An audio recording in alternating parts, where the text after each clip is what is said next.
你有没有想过一件事？我们看到的历史只是古人想让我们看到的历史。翻开史书，里面写满了仁义道德，从最初的尧舜禅让到后来的贤臣辅政，在皇权更迭面前，似乎人人都没有私心。但是回顾华夏数千年的历史，这似乎非常的不合理。有这么一本命运多舛的千年古籍，长埋于皇陵之中，被盗墓贼挖出，只剩下残卷，却记录了近2000年的历史。可文中的内容却字字珠玑，不仅狠狠打了历史学家的脸，甚至每一行字都震碎了人们的三观。就连宋代大儒看完之后都忍不住破口大骂。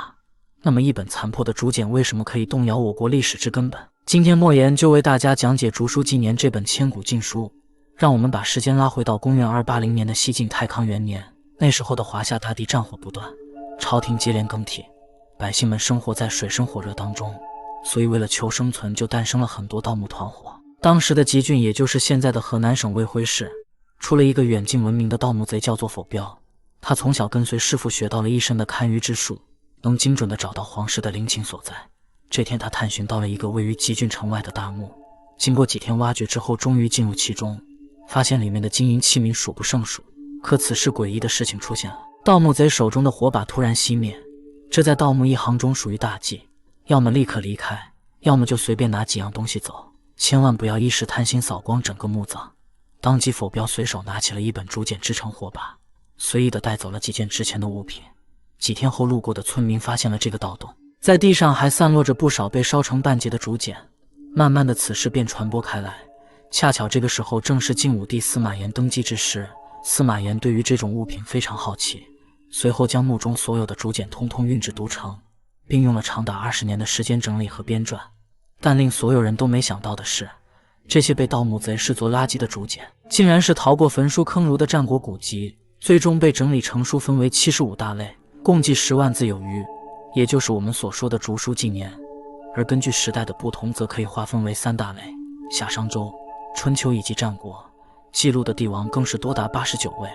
跨越了1800多年的历史长河。当时的人们都以为这是一本史学巨著，可这其中记录的所有的内容都颠覆了人们的三观，更是狠狠打了历史学家的脸面。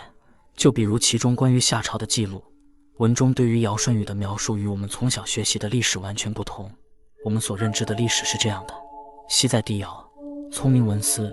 光宅天下，将逊于魏，让于舜，讲述的便是尧将皇位让给舜帝的故事。尧舜禅让也是华夏文明中一段千古佳话，可在竹书纪年中却清晰地记录了另外一个故事：羲尧得衰，为舜所困求也。舜求尧于平阳，取其帝王之位，复再求丹朱，时不与舜尧父相见。短短40个字就描述了另外一种历史。舜趁着尧帝年老体衰，将其囚禁在了平阳，成功篡夺皇位之后，还将皇子丹朱关了起来，让父子2人不能见面。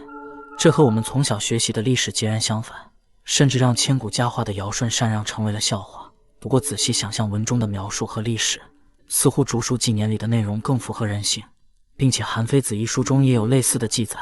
舜逼尧，禹逼舜，汤放桀，武王伐曰：此四帝者，人臣是其君者也。这句话同样颠覆了我们对于历史的认知。原来不仅尧舜禅让是假的，就连治水的大禹同样如此。那么问题就来了，可能有人会认为竹书纪年里所说的不一定为真，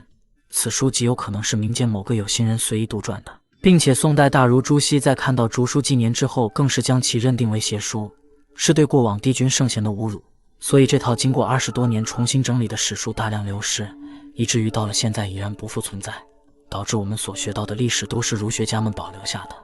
但有一点提醒大家不要忘记，纵观华夏数千年历史长河，帝王的更迭从来没有过和平禅让这种说法，就算有也都是被逼迫的，